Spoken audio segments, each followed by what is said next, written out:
Teman-teman, terima kasih sudah setia menonton dan belajar bareng dari video-video kami.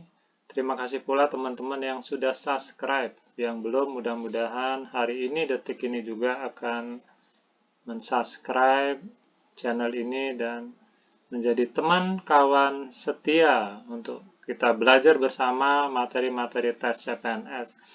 Pada kesempatan ini kita akan belajar bareng materi tes wawasan kebangsaan.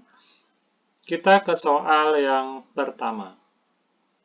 Menurut pasal 25A Undang-Undang Dasar 1945, Negara Kesatuan Republik Indonesia adalah sebuah negara A. Agraris yang multikultural, B. Berasaskan persatuan Pancasila, C. Kepulauan yang berciri Nusantara, D. Yang menghargai budaya lokal, atau E. Demokratis kerakyatan. Jawaban yang benar adalah pasal 25A, Negara Kesatuan Republik Indonesia adalah sebuah negara kepulauan yang berciri Nusantara, dengan wilayah yang batas-batas dan hak-haknya ditetapkan dengan undang-undang. Jadi yang benar jawabannya adalah C. Kita masuk ke soal yang kedua ya teman-teman. Oh ya, selamat teman-teman yang sudah tes CPNS tahun ini dan nilainya bagus. Mudah-mudahan bisa lanjut ke SKB dan lolos tahun ini dan mendapatkan NIP. Yang belum tetap semangat, ayo kita terus berupaya. Jangan menyerah sebelum kita berjuang sampai titik darah yang penghabisan. Soal yang kedua. Berdasarkan teori terbentuknya suatu negara, lahirnya negara Indonesia dikarenakan adanya A. Perebutan, B. Pendudukan, C. Perjuangan, D. Pemisahan diri, E. Penyerahan. Kita coba analisis. Indonesia proses terbentuknya sebagai negara apakah melalui perebutan? Sepertinya tidak ya. Apakah melalui pendudukan? Ya, Indonesia pernah diduduki Jepang. Tapi apakah kemerdekaan itu karena pendudukan? Artinya kita menduduki suatu negara, suatu wilayah? Tentu bukan. Apakah karena perjuangan? Ya, ini kita simpan ya, sepertinya ya. Yang D, pemisahan diri. Apakah negara kita terbentuk karena memisahkan diri dengan negara lain? Sepertinya tidak. Kemudian karena penyerahan. Apakah Indonesia merdeka karena diserahkan kekuasaan oleh Jepang?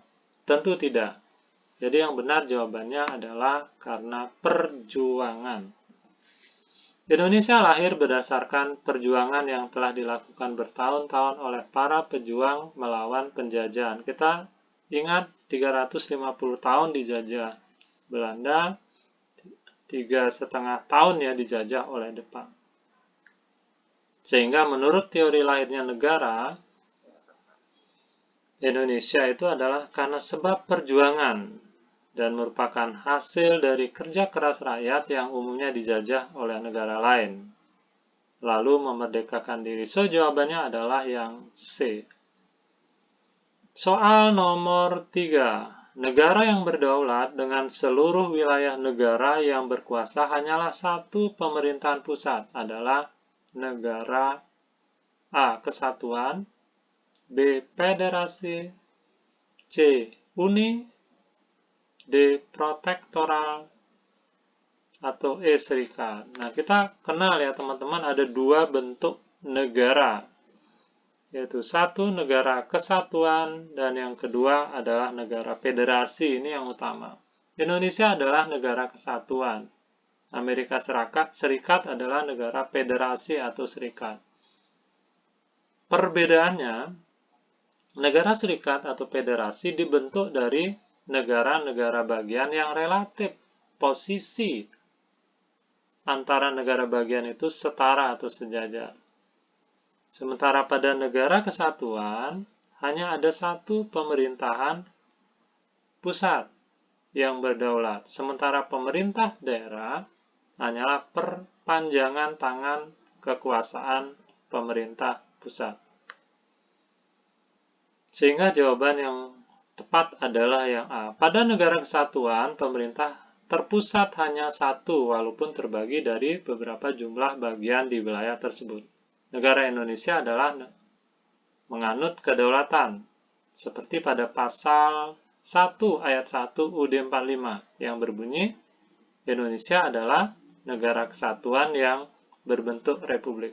Teman-teman perlu kita ingat pula bahwa pasal 1 ayat 1 ini merupakan salah satu pasal yang tidak bisa diganti atau diamandemen, karena merubah pasal 1 berarti merubah bentuk negara.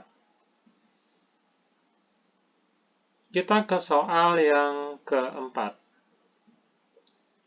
Pemerintah berupaya melaksanakan pembangunan di segala bidang guna menciptakan masyarakat dan negara yang sejahtera. Hal itu merupakan wujud salah satu contoh fungsi wawasan Nusantara sebagai A. Konsepsi ketahanan nasional, B. Konsepsi kesejahteraan nasional, C. Konsepsi kekuatan kemajemukan, D. Konsepsi kecintaan kepada bangsa dan negara, E. Konsepsi kesatuan politik. Nah, ini sepertinya agak sukar ya teman-teman. Apakah pembangunan yang dilakukan itu merupakan konsepsi ketahanan, kesejahteraan, kekuatan kemajemukan, kecintaan kepada bangsa dan negara, atau kesatuan politik? Kita lihat pembahasannya. Wawasan Nusantara sebagai konsepsi ketahanan nasional, yaitu wawasan Nusantara dijadikan konsep dalam pembangunan, pertahanan keamanan, dan kewilayahan. Artinya apa, teman-teman? Bahwa wawasan Nusantara ini dijadikan konsep dalam pembangunan. Artinya, apabila pembangunan berjalan dengan baik, maka akan tercipta ketahanan nasional. Kalau negara kita miskin, jelas kita akan mudah untuk dipengaruhi oleh negara lain. Kita tidak mungkin bisa sejajar dengan negara lain. Kita akan di bawah kekuasaan negara lain. Oleh karenanya, tentu ketahanan nasional tidak akan tercipta. Jadi salah satu upaya menciptakan ketahanan nasional adalah dengan ekonomi yang kuat, yang ditandai tentu dengan adanya kesejahteraan masyarakat. Wawasan Nusantara juga dijadikan sebagai konsep dalam pertahanan, keamanan, dan kewilayahan. Artinya bahwa ketahanan nasional itu meliputi kondisi pertahanan keamanan dari ancaman, tantangan dari negara lain, baik secara tradisional maupun non-tradisional. Kita lanjut ke soal yang kelima. Jadi jawabannya adalah konsepsi ketahanan nasional ya, soal nomor 4. Soal yang kelima. Partai politik berfungsi menghubungkan informasi dari pihak pemerintah kepada masyarakat maupun sebaliknya. Fungsi partai politik ini sebagai artikulasi kepentingan, B. Agregasi kepentingan, C. Sosialisasi politik, D. Komunikasi politik, atau E. Partisipasi politik. Clue-nya di sini adalah teman-teman ya, sebagai penghubung. Ya. Jadi fungsi partai politik sebagai penghubung informasi dari pihak pemerintah kepada masyarakat. Jadi jawaban yang tepat adalah komunikasi politik. Karena hakikat komunikasi itu kan penyampaian informasi dari satu pihak kepada pihak yang lain. So, jawabannya adalah D ya. Wah, sorry ya teman-teman. Ini yang muncul malah B ya. Jadi tetap yang benar adalah komunikasi politik. Ya, ini salah teknis ya untuk pemberian apa namanya ini pemberian animasi ya, ini kurang tepat. Jadi tetap jawabannya yang D. Kita masuk ke soal yang ke-6. Semboyan negara Indonesia adalah Bhinneka Tunggal Ika. Istilah tersebut diambil dari kitab Sutasoma, Negara Kertagama, Ramayana, Semaradana, Arjuna Wiwaha. Teman-teman, saya yakin pasti bisa. Jawabannya adalah Sutasoma. Ya. Bhinneka Tunggal Ika berasal dari bahasa Sanskerta yang diambil dari kitab Sutasoma karangan Empu Tantural. Konsep Bhinneka Tunggal Ika ini ada pada pemerintahan kerajaan Majapahit ya. Jadi kemudian konsep Bhinneka Tunggal Ika ini dijadikan sebagai semboyan negara karena relevansinya bahwa bangsa Indonesia adalah bangsa yang berbeda-beda. Dan harapannya dengan menggunakan konsepsi ini, maka persatuan dan kesatuan bangsa akan dapat dipertahankan. Dan hal ini sesuai dengan pengamalan Pancasila yang ketiga. Kita masuk ke soal yang ke-7 ya teman-teman. Adanya otonomi daerah yang diberlakukan di setiap provinsi menandakan Indonesia menjalankan prinsip sentralisasi, dekonsentralisasi, pembantuan, desentralisasi, atau administrasi publik. Jawaban yang benar adalah desentralisasi. Desentralisasi adalah penyerahan wewenang pemerintahan daerah. Pemerintahan dari pemerintah pusat kepada daerah otonom untuk mengatur dan mengurus urusan pemerintahannya sendiri. Jadi desentralisasi adalah lawan dari sentralisasi. Sentralisasi artinya terpusat. Desentralisasi tidak terpusat.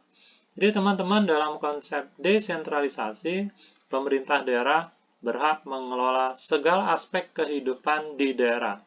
Kecuali 5 bidang, yaitu bidang pertahanan dan keamanan, agama, politik luar negeri, kemudian moneter, kemudian pendidikan. Jadi ada 5 bidang ya teman-teman. Walaupun konsep desentralisasi diberlakukan di daerah, tetapi 5 bidang atau 5 aspek hanya menjadi hak dan kewenangan pemerintah pusat, yaitu yang berkaitan dengan agama, pertahanan dan keamanan, kemudian moneter atau fiskal, kemudian pendidikan, dan politik luar negeri. Soal yang ke-8, teman-teman, soal yang terakhir. Jadi sekali lagi teman-teman yang belum subscribe channel ini, saya doakan mudah-mudahan detik ini juga akan mensubscribe dan setia menjadi teman belajar dan mendapatkan video-video yang terbaik. Dan mudah-mudahan apa yang menjadi cita-citanya tercapai. Soal ke-8, ada kalangan yang tidak mau melakukan sikap hormat kepada bendera merah putih pada upacara bendera. Sikap Anda adalah A. Sebagai negara demokratis, hal itu biasa dan dapat diterima. B. Menyerahkan kepada aparat pemerintah untuk menindak tegas mereka. C. Menegur dengan keras oknum tersebut dan melaporkannya ke polisi. D. Mengucilkan oknum tersebut sebagai sanksi agar jera. Kemudian yang E. Menyayangkan karena setiap warga negara seharusnya menghormati lambang-lambang negara. Ya, teman-teman ya, video ini agak kurang sempurna ya, jadi jawabannya bukan yang D. Kita analisis ya. Sebagai negara demokratis, hal itu biasa dan dapat diterima ya, tentu tidak bisa dibenarkan. Karena bagaimanapun, setiap warga negara harus memiliki kesadaran dan rasa nasionalisme. Salah satu indikatornya adalah menghormati lambang-lambang negara. Yang B. Menyerahkan kepada aparat pemerintah untuk menindak tegas mereka. Ya, ini tentu bukan wewenang kita ya. Tapi kalau hanya menyerahkan berarti kita relatif pasif. Yang C menegur dengan keras. Nah, kalau kita menegur, nanti justru akan menimbulkan konflik. Mengucilkan oknum tersebut. Nah, saya kira mengucilkan bukan satu solusi, karena justru akan menimbulkan konflik dalam kehidupan kemasyarakatan. Sehingga yang kemungkinan paling benar adalah nomor E, ya, menyayangkan, karena setiap warga negara seharusnya menghormati lambang-lambang negara. Teman-teman, yang diharapkan dari soal ini adalah bagaimana sikap kita, ya. Sikap kita adalah menyayangkan. Karena seharusnya setiap warga negara itu menghormati lambang-lambang negara, ya, sebagai wujud rasa nasionalisme. Teman-teman, selesai ya video kali ini, mudah-mudahan bermanfaat. Jangan menyerah sebelum berperang, karena jika kita menyerah sebelum berperang adalah pertanda kebodohan, ya. Sukses dan sampai bertemu lagi. Terima kasih.